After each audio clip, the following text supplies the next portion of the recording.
de Nyolank hier vendredi est la publication des rapports 2015, 2016 et 2017 de la Cour des comptes, sujet qui intéresse la presse du jour en ce samedi 1er février. Nyolank maintient la pression, c'est le titre qui barre la une de Sud Quotidien. D'après le quotidien du groupe Sud Communication, cette marche de l'UCAD à la Médina est contre la hausse du coût de l'électricité et pour la libération de Guy Marius Sagna. Ce collectif ne baisse pas les bras. D'après nos confrères de l'avenue Bourguiba, c'est une foule immense composée d'étudiants, d'hommes politiques et de simples citoyens qui a tiré à boulet rouge sur le président Macky Sall et son gouvernement avec des slogans à l'appui pour exprimer leur grogne. Manifestants vêtus pour la plupart de couleur rouge, rapporte Sud Quotidien. La contestation grossit, estime 24 heures, qui souligne que Nyolank mobilise une foule monstre à l'avenue Cheikh Anta Diop. Et Mamadou Diop de Croix de lancer Macky a intérêt à laisser la démocratie respirer dans notre pays. Nyolank poursuit son Nyobagne, d'après Tribune, qui relève la mobilisation des Sénégalais lors de la marche. Nyolank grossit et corse son discours lors de cette mobilisation exceptionnelle.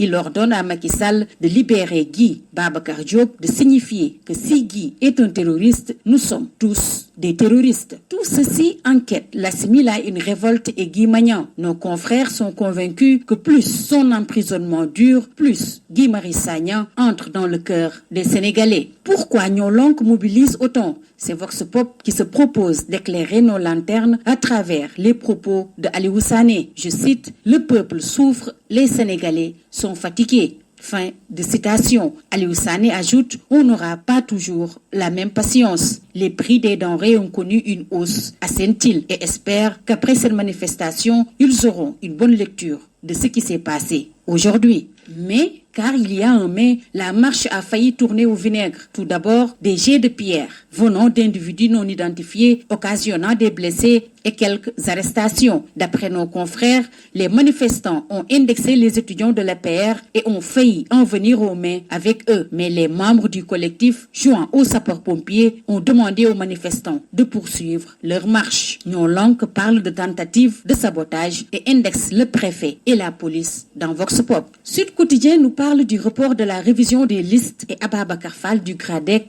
joue à l'éclaireur. Conformément à la loi électorale, la révision ordinaire des listes électorales a lieu chaque année du 1er février au 31 juillet inclus, sous réserve des révisions exceptionnelles prévues par l'article L39. Pour Ababacar Fall, l'administration a raison. L'opération d'audit du fichier, du fait de son caractère technique et de ses implications avec les autres éléments du processus, ne peut se faire de façon concomitante avec la révision des listes électorales en raison des mouvements que doit subir le fichier. Parlons à présent de l'autre sujet fortement relayé par la presse du jour, en l'occurrence la publication des rapports 2015, 2016 et 2017 de la Cour des comptes avec Libération qui crie aux voleurs et rapporte que ces rapports révèlent un braquage des ressources publiques. Libé qui cite entre autres le FESNAM, la Géroute, le CICES et le plan Orsec inondé dans les magouilles. La Cour des comptes met à nu les cafards du régime. Titre l'AS qui nous dit qu'hier, le président de la Cour des comptes, Mamadou Faye, et ses services ont présenté au chef de l'État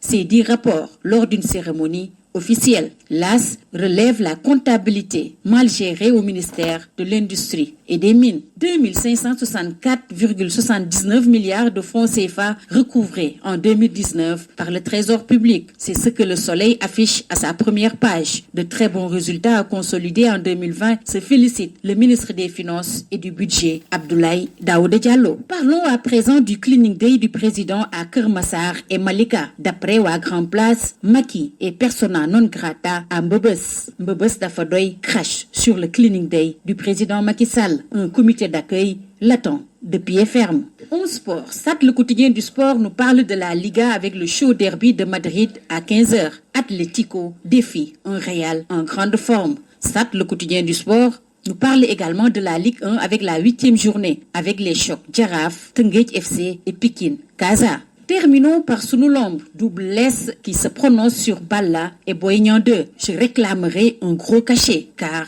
Balla Gaye 2 le mérite. Papa Sow fonde son écurie ce dimanche. Balla Diouf et Laye Ñombor pressentis parmi les coachs. C'est tout. À vos journaux et très bonne lecture.